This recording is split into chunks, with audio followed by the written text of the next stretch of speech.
नमस्कार साथियों, मैं हूं आदेश नायक और मेरे YouTube चैनल पर आप सभी का स्वागत है। आज हम करंट के एक और टॉपिक पर बात करेंगे जो इस समय सुर्खियों में है। जम्मू कश्मीर के पूर्व राज्यपाल सतपाल मलिक का एक बयान पुलवामा हमले को लेकर जो उन्होंने दिया है, आजकल चर्चा में है। 14 फरवरी वर्ष 2019 जम्मू कश्मीर का पुलवामा जिला, और तभी हमारे प्रसिद्ध अर्धसैनिक बल CRPF central reserve police force का एक काफिला जम्मू से श्रीनगर जाने वाले हाईवे से होकर के गुजर रहा था। एक विस्फोटकों से भरी हुई कार CRPF की बस से टकराती है और एक भयंकर विस्फोट के साथ हमारे 40 जवान शहीद हो जाते हैं। बहुत ही दुखद घटना थी।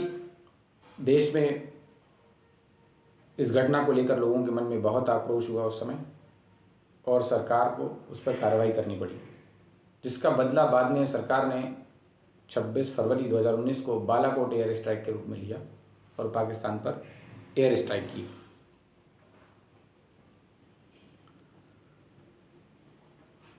जम्मू कश्मीर के उस समय राज्यपाल थे सत्यपाल मलिक, जो बाद में फिर गोवा और मेघालय के भी राज्यपाल रहे। इस समय पुलवामा हमले को लेकर उन्होंने केंद्र सरकार पर बहुत ही गंभीर आरोप लगाए। साल 2018 अगस्त 2018 से अक्टूबर 2019 तक सतपाल मलिक जम्मू कश्मीर के राज्यपाल रहे। पुलवामा हमले के वक्त भी सतपाल मलिक ही जम्मू कश्मीर के राज्यपाल थे। बल्कि सतपाल मलिक के ही कार्यकाल के दौरान एक और महत्वपूर्ण घटना घटित हुई, वो है जम्मू कश्मीर राज्य का पुनर्गठन। जम्मू कश्मीर का लद्दाख और जम्मू कश्मीर 2 यूनियन टेरिटरी के रूप में पुनर्गठन। ये 5 अगस्त 2019 को हुई थी घटना, और ये भी उस समय भी सतपाल मलिक ही जम्मू कश्मीर के राज्यपाल थे। पुलवामा हमले को लेकर जो आरोप केंद्र सरकार पर सतपाल मलिक ने लगाए हैं, उन पर सरकार ने जवाब दिया है। आइए थोड़ा सतपाल मलिक के बारे में और विस्तार से जान लेते हैं। कौन है सतपाल मलिक, कैसा है इनका राजनीतिक कैरियर रहा। सतपाल मलिक मूल रूप से उत्तर प्रदेश के बागपत जिले से संबंध रखते हैं।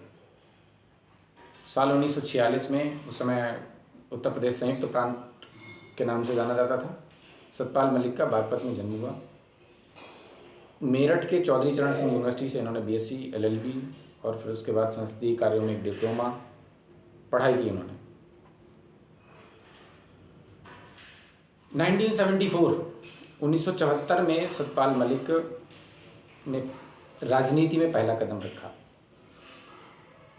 इन्होंने लोकदल ज्वाइन किया और वर्ष 1974 में ही भारतीय क्रांति पार्टी नाम से एक राजनीतिक दल के टिकट पर ये पहली बार विधानसभा के लिए चुने गए विधायक बने।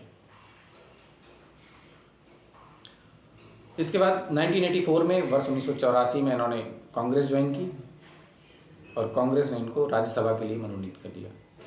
राज्यसभा सांसद मनोनीत कर दिए गए सतपाल मलिक। 1987 में, 1987 में बोफोर्स तोपों का घोटाला हुआ। उस समय केंद्र में कांग्रेस की सरकार थी और सरकार के साथ इनके मतभेद हुए और उन्होंने कांग्रेस पार्टी छोड़ दी। कांग्रेस पार्टी से इन्होंने इस्तीफा दे दिया साल 1987 में।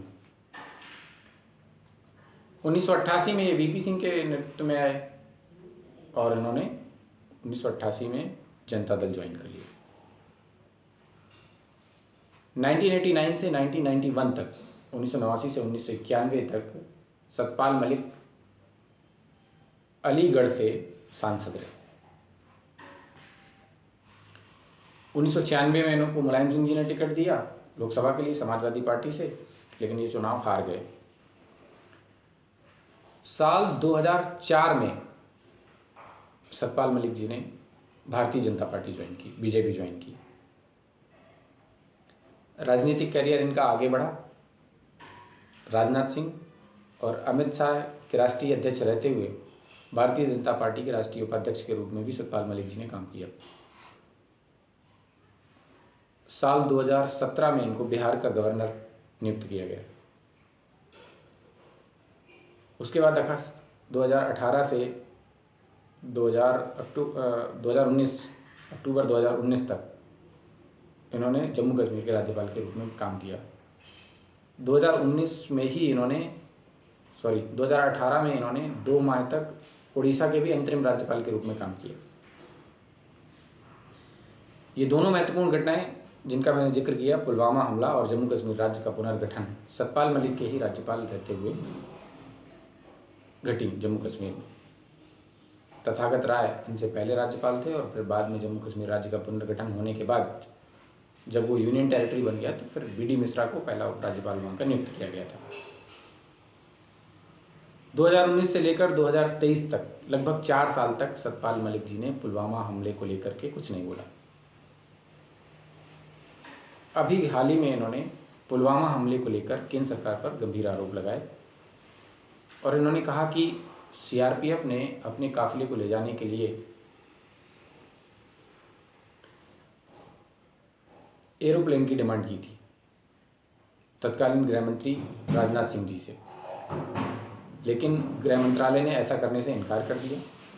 हालांकि सतपाल मलिक के दावों में कितनी सच्चाई है, कितना उनके आरोप गंभीर तो हैं ही, लेकिन सतपाल मलिक अपने इस आरोप के पीछे अपने कोई तथ्य नहीं दे पाए, कोई प्रमाण नहीं दे पाए। ना ही वो सीआरपीएफ की तरफ से कोई ऐसा पत्र जो केंद्रीय गृह मंत्रालय के लिए लिखा गया हो दे पाए, और ना ही कोई ऐसा सबूत वो दे पाए जिससे ये सिद्ध हो सके कि सीआरपीएफ की तरह से ऐसी कोई मांग केंद्रीय गृह मंत्रालय से रखी गई थी। उन्होंने कहा पुलवामा हमला हुआ और जिम कॉर्बेट नेशनल पार्क में मोदी जी शूटिंग कर रहे थे। ये खुलासा उन्होंने एक न्यूज़ पोर्टल है द वायर, उसके एक बहुत ही प्रसिद्ध पत्रकार हैं करण थापर, उनको दिए एक इंटरव्यू में किया है। मोदी जी ऐसी जगह में थे कि मैं उनको फ़ोन नहीं कर सकता था क्योंकि वो नेटवर्क एरिया में नहीं थे, और मोदी जी ने ही मुझे कॉल किया।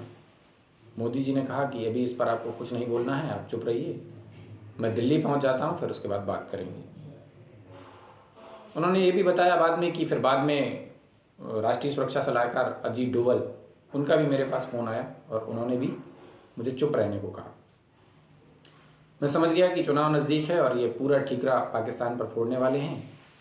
वास्तव में ये सरकार की लापरवाही और इंटेलिजेंस के फेलियर का नतीजा था, जो हमारे 40 वीर जवानों को अपनी जान गंवानी पड़ी।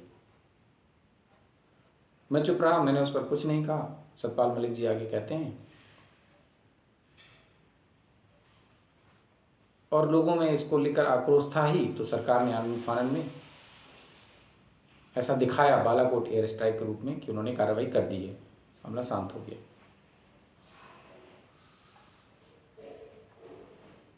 इतनी बड़ी संख्या में लोगों का जाना दुखद है और इतनी बड़ी मात्रा में, उन्होंने कहा कि इतनी बड़ी मात्रा में विस्फोटक 10 से 15 दिनों तक जम्मू कश्मीर में एक कार में लिए आतंकवादी घूमते रहे और हमारी सुरक्षा एजेंसियों को इसकी भनक तक नहीं लगी, सतपाल मलिक जी ने कहा। तो निश्चित रूप से ये इंटेलिजेंस का फेलियर है। सतपाल मलिक के आरोपों के बाद जब मीडिया ने केंद्रीय गृह मंत्री अमित शाह जी से इस पर सवाल किए तो उन्होंने कहा कि 4 साल तक वो चुप क्यों रहे, उस समय उन्होंने ऐसी कोई बात थी अगर तो उसका जिक्र क्यों नहीं किया। इसके कुछ राजनीतिक मायने हो सकते हैं, हो सकता है वो विपक्ष के हाथों में खेल रहे हों, भारतीय जनता पार्टी से भी जुड़े रहे, उन्होंने उपाध्यक्ष के रूप में भी काम किया, मेरे साथ भी काम किया। उसके पीछे क्या मंशा हो सकती है, उनके पास ऐसे अगर कोई सबूत हैं, ऐसा कोई पत्राचार, ऐसा कोई लेटर अगर है तो वो आएँ दिखाएं, ऐसा अमित शाह जी ने कहा। वास्तविकता क्या है ये तो अमित शाह और सतपाल मलिक ही जानते हैं, लेकिन मुझे लगा कि ये करंट का बहुत ही ज्वलंत मुद्दा है, मुझे आपसे बात करनी चाहिए, आप लोगों तक ये जानकारी साझा करनी चाहिए। मेरे पास पुलवामा हमले को लेकर के सरकार का बयान, सतपाल मलिक जी का बयान, उसको लेकर के जो भी जानकारी थी मैंने आपके साथ साझा कर दी है। मुझे लगा कि आपको वीडियो पसंद आएगा। Thank you.